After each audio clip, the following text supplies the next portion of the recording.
here we are again, and I look forward to working with everybody. Our guys are certainly committed to helping be a part of the solution. We're going to disagree on some of those things, as we have in the past. And I would just state that it has been framed as an equal solution, and we do have some concerns about that as laid out by the governor. So we'll just stipulate a few things and move on to the presentations that we have. But it assumes that there will be 13.8 billion tax increases, and we believe that's a major flaw. 11.1 billion will be going to the voters, and they may or may not approve that. Certainly 2 years ago they said no to a 2-year extension. Now the governor's asking them for a 4-year extension. Certainly last year, or excuse me, 5-year extension. Last year the electorate said no to VLF tax for parks. They said no to taking money from local government. They did give majority vote budget, but then they made it more difficult to raise revenues with Prop 26. So it's still a fiscally conservative electorate out there. And so we believe that leaves an $11.1 billion hole without any solutions. As long as we're talking about solutions, we don't see anything that fills that gap here, other than presuming that the electorate will fill it by raising taxes. There's also no proposals to improve the economy or create jobs.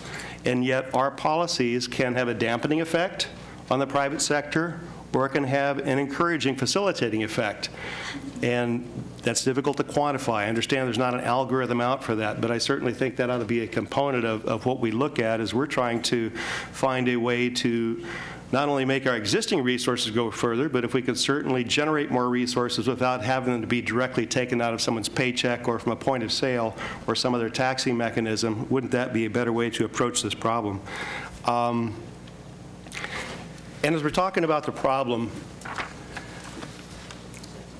you've heard about billions. I hear the number, we've cut $60 billion in the last few years, and yet if you look at general fund spending, with our backfill and one-time solutions, we've had pretty much an upward trajectory since 1988 and 99. You look at the last few years, we peaked at 07, 08, about $104 billion, $103 billion, 103. And since then, we've been propping it up at $99 billion. And so we've had a net reduction of about 4%. That's not $60 billion. That's a big problem. It's difficult because we have some cost drivers within our budget. There are some state employees continue to get increases, and that shrinks the amount of money for the discretionary spending that goes. But it's not quite as bad as it's portrayed. It's bad. It's difficult. It's difficult to make those corrections. But 103 billion to 99 billion is not 60 billion. And then if you look at overall state funding, so we usually deal with the general fund, that's our purview, but if you look at overall state funding, it's been an upward trajectory that's backfilled by select bond funds, special funds, federal funds. When you look at that, you know, we went from, let's just say 7.8, 7.9, which was our peak general fund at 103 billion. Our overall spending in that year was about $194 billion, and 11-12 is projected at $204 billion. So it's grown by another $10 billion since the onset of the recession.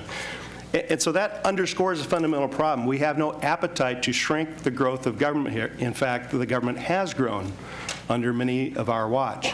And so as we seek to wrestle with this dilemma, which we're faced with again, we need to find a way to shrink the scope of government. That is what, you know, our guys would say.